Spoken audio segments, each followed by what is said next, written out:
and welcome back to another episode of the Bases Loaded podcast. I'm here with my good buddy Adam. How you doing today, idiot number one? Muy bien. Muy bien. That's great. That's great. Hopefully that appeals to some of our Spanish listeners out there. If we have anybody who speaks Spanish, you obviously know what that means. So to get right into our podcast here today, we're sticking with our top fives. This is gonna be another great episode. We're doing top 5 left-right fielders. So we decided to combine this position just out of the feeling that a lot of these left fielders, guys that really kind of suck at fielding, they might not make the list because they're not all around. They're not the best, well-rounded players. So I think that's something important. Something that needs to be spoken about just a little bit. So with that being said, we're gonna truck right along here. And Adam, I want to know, who's your number 5? Before I say anything, all my top 5 are right fielders. Left field is such a weird position that I think right field dominates this corner outfield position. And love all these guys that I have chosen here. My number 5 is going to Kyle Tucker, a man who came into the Houston Astros at its peak and has been a very solid player in their lineup. And love everything about his game. Last year, his batting average did dip. Everybody expected him to bat around the 280, 290 area like he did the season before. Goes down to 257, but still a great season for him as he eclipsed 107 RBIs with 30 home runs and 25 bags. That is a wonderful season for any player at any position, and still can do it all on such a very strong team, and has become a very important piece of that team now. Will be playing at right field pretty much every day for the rest of his career there, I would assume. And I think he's going to have a much better bounce back year in the batting average category, which will up all his stats and be a much better player this year. No, I can definitely see it. Now, my one question for you is, how young is Kyle Tucker? Kyle Tucker is entering his year 26 season. That would be his 6th season in the league. He came in at age 21. And, dude, I'm excited for Kyle Tucker, age 26 this season, man. He's been a dangerous bat in that Houston lineup. Obviously, that he's going to be a little bit more dependent upon this year. We're really going to need him to step up and shine. But I'm excited for him. I like Kyle Tucker. He's a great player. But sadly, he actually just missed my list, Adam. Really? Because at my number 5, I got Mookie Betts. You got Mookie Betts. That's how crazy this left-right field, situation is that I have Mookie Betts at my number 5. Wow. Now, look. My thing about Mookie Betts is no matter what, you know what you're getting in the field. You're getting an A1 fielder. He's a 6-time Gold Glover, 5-time Silver Slugger. This guy hits, he fields. I mean, he even wins MVPs out here. He's just a great player. Look, we know last year we saw a little bit of a dip in his batting average. Obviously, hit more home runs last year than any other year in his entire career. Now, he's going to be a guy the Dodgers really need to shine. A guy the Dodgers, they're gonna rely on a lot, especially with the departure of Trey Turner. They lost a lot in their lineup this year, and I think that Mookie Betts could easily slot in there and help replace that lost production. So that being said, I'm very excited for Mookie Betts this year. I really think he's gonna be a great player. Maybe he's gonna hit another 40 doubles on top of hitting 25 home runs and something in the vicinity of 80 RBIs, and hopefully, is able to lead the league in runs again, just like he did last year. He's a guy who gets 100 runs a season. He's a guy who performs at a top level in his position. Someone I really like. I really like Mookie Betts. I think he's going to be a little bit more valuable this year than in years past. So look out for that, folks. I think Mookie Betts is going to be a great player this year. I truly agree with that. I've loved Mookie Betts throughout his whole career, and I am excited for him as well. But as we go down to our 4th picks, my number 4 is going to Ronald Acuna Jr. As he's moving to the right field spot now after Michael Harris is playing center. And I think it's a really good transition for him, and I think he is an incredible player. He's going to average, last year he had a bit of a down year, but only because he kind of rushed himself back from a knee injury, and it kind of hurt him a little bit on the plate side, but now with a full offseason of recovery, he's going to have a great bounce back year. With career batting 277 and can hit the hell out of the ball, has had a 40 home run season before, and can easily do it again. I could see a lot of hope for this guy. I think he can reach that close to 40 home run mark again, and that's what you really hope for as an Atlanta Brave fan. With the past 2 of his seasons being riddled with injury, I think he is definitely due for a bounce-back year, and excited for him. Really, really hope he does do really well. And hey man, he's an can't speak any more than with him. an electric game, bro. He could pop off and do just about anything for you in a game and help you win that way, whether it's through stealing bags or hitting home runs or making a great play in the outfield. He could do it all. So I didn't even mention his stealing bags potential, because he can eclipse that 30 stolen bags very easily, and he got 29 in just 119 games. That's incredible. Hey man, he was moving when he came back from injury last year, moving around the base paths. So that being said, I'm gonna get right into my my number 4.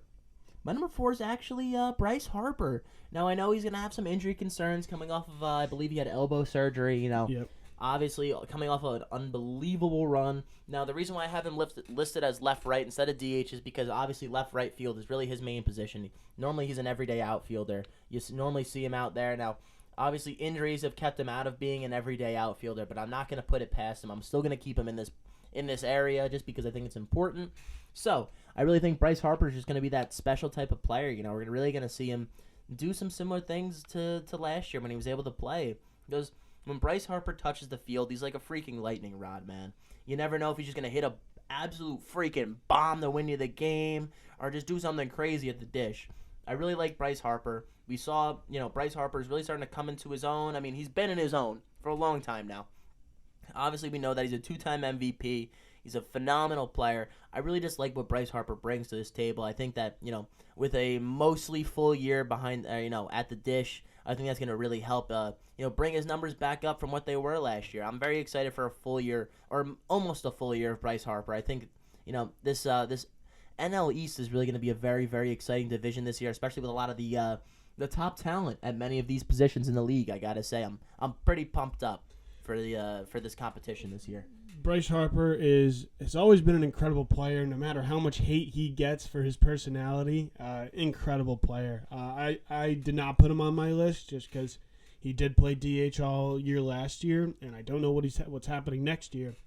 But I will eventually talk about him, and they need him in the field because between Castellanos and Schwarber, it's a fucking shit show out there, man. They can't field. They did make it to a World Series like that, so... Look, I'm not arguing that, but I would say I think they would want a better fielder, especially one that's going to be on the roster for the future. No doubt. They want him in the outfield. No doubt.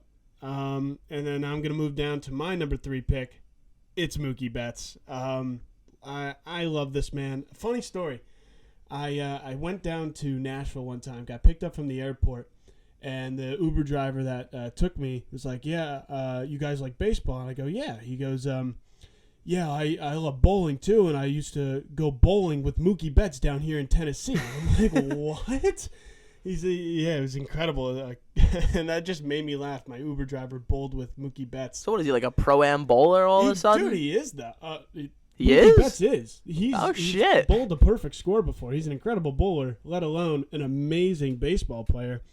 Love everything about his game, and he's always in the MVP talks every time he touches the field. He's such an important part to any team he's ever played for.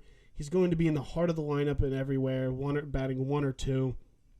And needless to say the least, the Dodgers need him this year. They need him for all the talent that they did lose.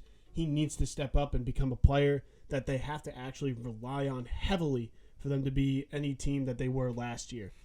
And he can exactly do that. He can bat over 300. He can hit the home run ball 20-plus times. Last year he did it 35 times. He's going to get his bags. He's going to do everything you ask for him and more. And he's low-key, nobody really talks about it, but such an incredible player in the field. As you mentioned, a lot of gold gloves on his list, a lot of silver sluggers as well. He does it all. And you can't ask for him to do any more of it. And as he continues to be in this league on the Dodgers, he's just going to keep doing it again and again and again and again. Look, as for right now, he's on that Hall of Fame track. We all know that. So, I mean, this is a guy we're really expecting to keep putting that Hall of Fame numbers, those stats forward. You know, we're expecting Mookie to have another phenomenal season. Phenomenal. So, look, I'll get right into my number 3. I actually have Juan Soto, the only left fielder who actually made my list, just because, you know, he's such an unbelievable hitter. Throughout his career, you know, he's able to stay in that damn near 280 clip. I mean, we saw him one year bat 350. We know Juan Soto is going to hit the hell out of the ball. We know no matter what, he's going to be walking to get on. I mean, this is a guy who for the last 2 seasons has led the league in walks. That's how good he is at the plate, you know. Even for a down year last year where he was only able to bat 242, I mean, he still had 135 walks, 27 homers, and that's a down season? And he had 93 runs. That's a down season? Come on, guys. Like, Incredible. let's be real here. Once we really start seeing Soto get into the swing of things, especially on this amazing San Diego roster, I really expect great things from the 24-year-old. I mean, there's just a lot to give to the league. I'm very excited for where Juan Soto is going to be going. And I think that this is going to be a phenomenal year for Soto. I think we're just going to see another unbelievable season. I think we're really going to see a bounce back from the 2022 season with the trade.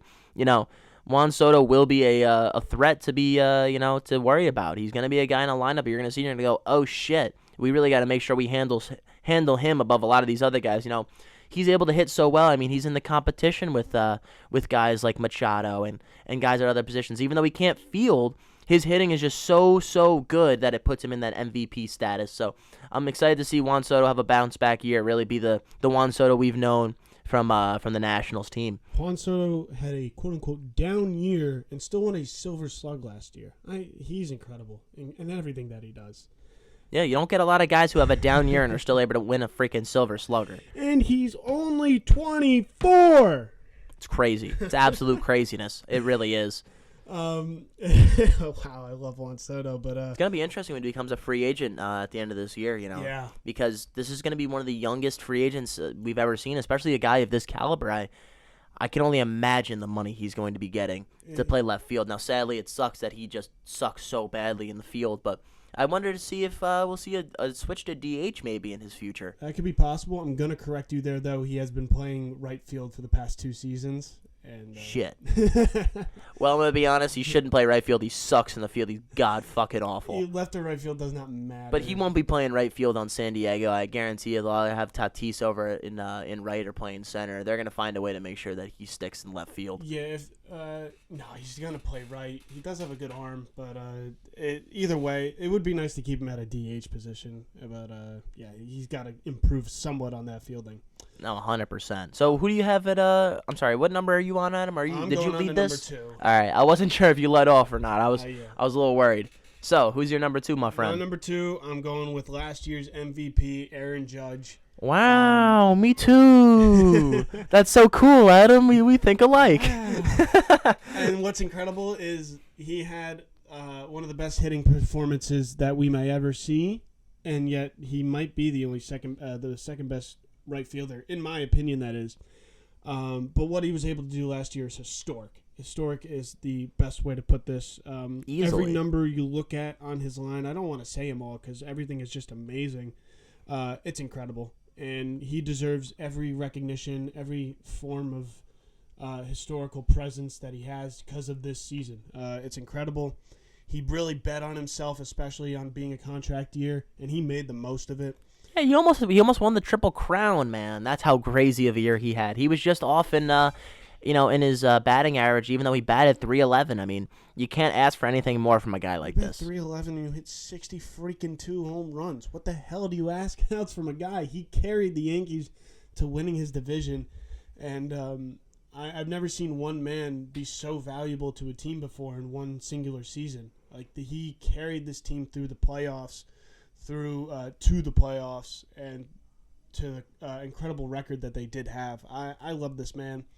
I'm happy he got paid. He deserves every single cent of it. He's going to be a New Yorker for a very, very, very long time. You mean for life? Yeah. Because he already got the captain badge, so you know what that means. That means he's most likely staying in New York for the rest of his days. So I'm going to be honest with you, I'm pretty excited for it. I'm excited. There's no other stat to really tell you. He's incredible. I don't want to say them all because he's an It's not even incredible worth player. it. We just know Aaron Judge, phenomenal player. He really is the number one guy on that Yankees roster. So I'm excited to see what he does next season. As long as he's able to stay healthy, I think he'll have a great year, and it'll be pretty exciting for all baseball fans.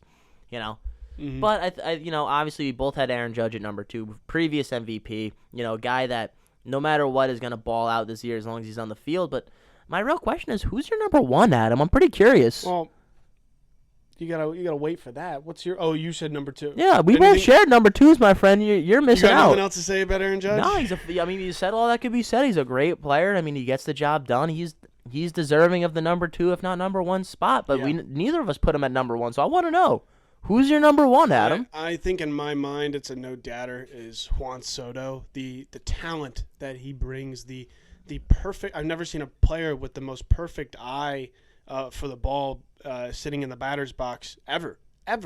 It's incredible what he does. It's incredible the presence that he brings into the batter's box. He's been doing it ever since he came into the league in 2018 and 2019 when they won the World Series. I can't believe what he can do and the presence that he brings. You know for a fact that every year he's going to get on base at least 40% of the time. He's going to be on base. That is incredible. That is incredible. The only reason his numbers went down last year is because he was the only single person on Washington to worry about. So they just kept freaking walking him, and he didn't get the opportunities to he was so good he got the freaking Barry Bonds treatment. How many guys in the modern day of baseball get a freaking Barry Bonds treatment at the age of 24? The past 2 seasons, he had 135 walks last year and 145 walks the year before. He's a walking machine. It's a free pass to first base for him every time he steps up. It's incredible. And then besides just the eye, he can smack the freaking hell out of the ball, getting close to 30 home runs, but he doesn't even need to. He could bat way over 300, but he doesn't even need to be such a special player in every aspect of the game, obviously besides fielding. That is his one knockback that can easily be seen in any game that he does play. But what he brings to the batter's box is kind of second to none, and you won't ever see a player like him ever again, in my opinion. No, that makes a lot of sense. It makes a lot of sense. I'm not going to lie. We've discussed a lot about Juan Soto. I really think he's a one-of-a-kind type baseball player. But what I will say is that my number 1's a little different. I believe he was your number 5. My number 1's Ronald Acuna Jr. Yeah. Just like what I've said, you know how big I am on the new baseball rules, with the throwovers, the pitch clock, the lack of the shift this year, I really think it's going to actually be very, it's going to be very impactful on the game of baseball. I think we're going to see guys like Ronald Acuna take advantage of that and really get to uptick their steal numbers, Now, Ronald Acuna, he had a down year last year. He wasn't able to play the full season. Now, he's never really played more than 120 games throughout his entire throughout an entire season. But what I will say is from the 25-year-old, he's young. I expect him to play damn near a full year. So I think with all that being said, I'm very excited for Acuna. I think there's a lot to show for him, a lot of things that he can contribute to this game.